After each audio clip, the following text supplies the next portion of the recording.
Hello les amis, on se retrouve donc pour la vidéo du jour et aujourd'hui j'avais envie de parler de communication.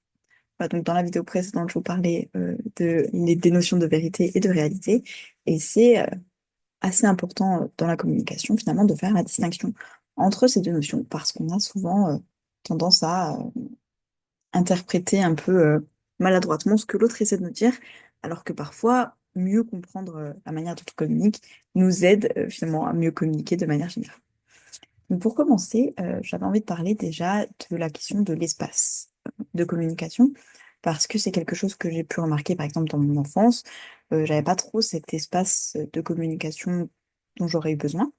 Et j'ai pu en parler à mes parents, de leur dire, eh ben, écoutez, la façon dont on communique aujourd'hui ne me convient pas, ne me permet pas de vous parler de tous les sujets dont j'aimerais vous parler, parce que voilà, c'est vrai que la façon dont c'était fait, clairement, c'était pas un cadre sécurisant pour moi. Et donc, voilà, je leur en ai parlé. Je leur ai dit, écoutez, moi, ce qu'il me faudrait clairement pour mieux communiquer avec vous, en fait, pouvoir vous parler plus librement de sujets sérieux ou en tout cas qui me sont chers, c'est de mettre en place un cadre, en fait, un espace, un système de communication. Et je trouvais ça assez intéressant parce que dans beaucoup de relations, même sans parler de la famille, que ce soit même amicale, professionnelle, il n'y a pas forcément en fait cet endroit où on peut se dire, indépendamment de la hiérarchie qui est déjà en place, de se dire, ben voilà, si tu as ton parent euh, jusqu'à ta majorité, on considère que ben, c'est lui qui a l'autorité, pareil, ton patron, ou bah, à la fin, c'est lui qui a le dernier mot parce que c'est son entreprise, etc.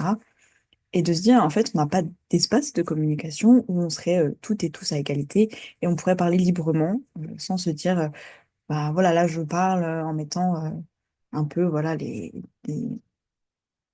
des faux semblants parce que bon bah c'est mon patron, je suis pas censée dire les choses voilà cash comme elles viennent, je suis censée les dire avec mettre plus un peu les formes, peut-être un peu déguiser mes propos, etc. pour que ça passe mieux, etc. Et là donc l'idée ce serait de se demander si dans nos vies on a justement ces espaces de communication, ces endroits où on se sent vraiment libre de parler, où on sait que la personne peut être honnête parce qu'on établit aussi que c'est un cadre sécuritaire et que voilà, peu importe ce qui est dit, on sera en mesure de l'entendre et voilà, d'en discuter en fait, sans toujours être sur la défensive, sans se dire, bah voilà, c'est là, on sait que c'est un moment un peu délicat pour la personne, on fait exprès de lui en parler maintenant, parce que comme ça, peut-être que elle acceptera plus sous le coup de la surprise, peut-être que, bah voilà, voilà, si vous êtes au travail, que vous avez une augmentation et que juste après, bah, il y a une réunion, bah, je vous fais passer quelques mesures, voilà, peut-être que le cadre est un peu différent.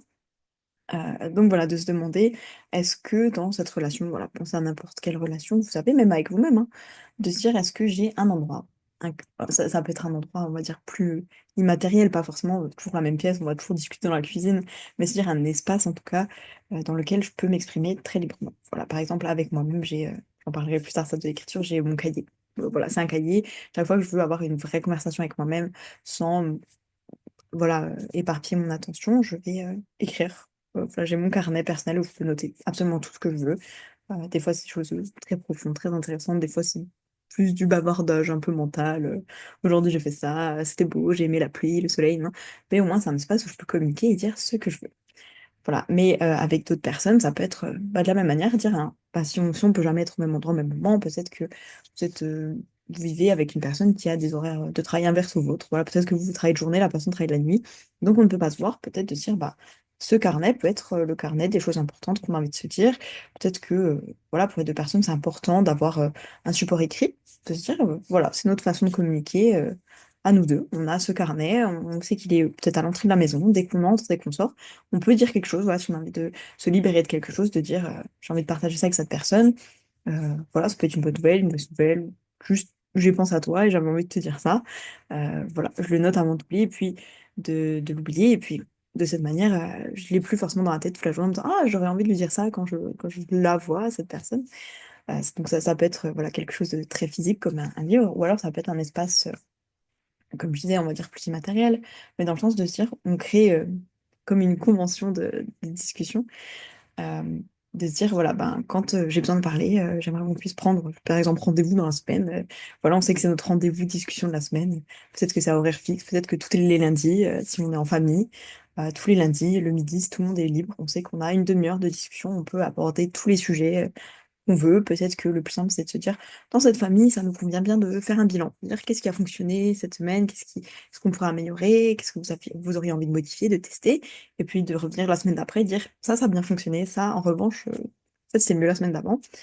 Mais de se dire, voilà, chacun est autorisé à parler vraiment très librement en se disant, voilà, tout peut être dit et entendu tant que c'est dit dans la bienveillance. Euh, donc voilà, et vraiment de donner ses besoins en termes de communication. Il y a peut-être des personnes qui ont besoin de quelque chose de vocal, voilà, d'avoir une conversation. Peut-être, comme je disais, des personnes qui vont être plus à l'aise à l'écrit. Voilà aussi de savoir respecter les rythmes, les limites de chacune et chacun. Mais donc voilà, je trouvais ça très intéressant. C'est une question que je me pose depuis plusieurs années. Est-ce que les personnes avec qui je suis se sentent libres et en sécurité de communiquer avec moi? Et si ce n'est pas le cas, bah, qu'est-ce que je peux faire pour améliorer ça? Voilà, peut-être que juste ma façon de communiquer leur convenait pas forcément et on peut trouver notre propre façon unique à nous deux de communiquer. Et voilà, de juste se dire, est-ce qu'on a ouvert la discussion? Parce que parfois on se dit, mais pourquoi tu me l'as pas dit en fait? Ben, parce qu'à ce moment-là, peut-être que je me sentais pas légitime, peut-être que je me sentais pas en confiance, peut-être que je me sentais pas en sécurité, ou peut-être que juste j'ai jamais trouvé le moment parce que c'est une conversation importante, peut-être grave à mes yeux, quelque chose de lourd, un sujet. Voilà, c'est peut-être que j'ai envie de relater une partie très lourde de mon passé, de me dire, voilà, j'ai vécu ça, c'était peut-être un traumatisme, un choc. Évidemment que je ne vais pas en parler, voilà, quand tu invites tous tes amis et qu'on est au café en train d'apprécier un moment, de boire un verre ou à ta fête d'anniversaire. Voilà, je veux dire, pour moi, j'ai besoin d'un contexte qui nous permette voilà, de vivre nos émotions sans se dire, ben, qu'est-ce que je fais? Voilà, de prendre le temps. Alors que peut-être d'autres personnes peuvent se dire, là, c'est le moment, peu importe où je te le dis. Voilà, ça peut ne pas être le cas pour beaucoup de personnes. Donc voilà, c'est tout. Là, je pense que j'ai donné déjà beaucoup de pistes, mais voilà, de se dire, est-ce que qu'on a un objet symbolique qui représente la personne qui parle pour éviter de se couper la parole? Enfin, je sais qu'il peut y avoir plein de petites techniques, plein de façons, de cadres, de besoins, de communication qui peuvent être établis pour rétablir finalement la communication libre dans les relations et qui peut améliorer de manière très générale nos relations. Voilà, donc j'ai déjà donné plein de détails, donc je ne vais pas forcément approfondir aujourd'hui. Mais n'hésitez pas s'il y a un détail, un sujet qui vous a plu dans ce sujet-là de la communication, je pourrais approfondir, voilà, s'il y avait voilà, une partie qui vous a plus qu'une autre ou que j'ai pas assez détaillé à vos yeux, n'hésitez pas, ce sera vraiment un plaisir, c'est un sujet que j'adore. Et puis en attendant, eh bien, prenez soin de vous et dites-moi ce que vous pensez de ce sujet de la communication. Est-ce que pour vous c'est quelque chose de facile? Est-ce que parfois en fonction des personnes, vous savez que il y a des discussions que vous n'avez pas trop envie d'aborder? Est-ce que vous avez de l'appréhension parfois à l'idée de dire certaines choses? Ou est-ce qu'au contraire, vous vous sentez vraiment très libre de dire tout ce que vous voulez en sachant que ce sera toujours bien accueilli et que même si c'est pas le cas, de toute façon, vous-même, vous vous accueillez tellement bien qu'il n'y a pas de souci de réaction autour. Bref, prenez soin de vous, des bisous et à demain pour la vidéo du jour.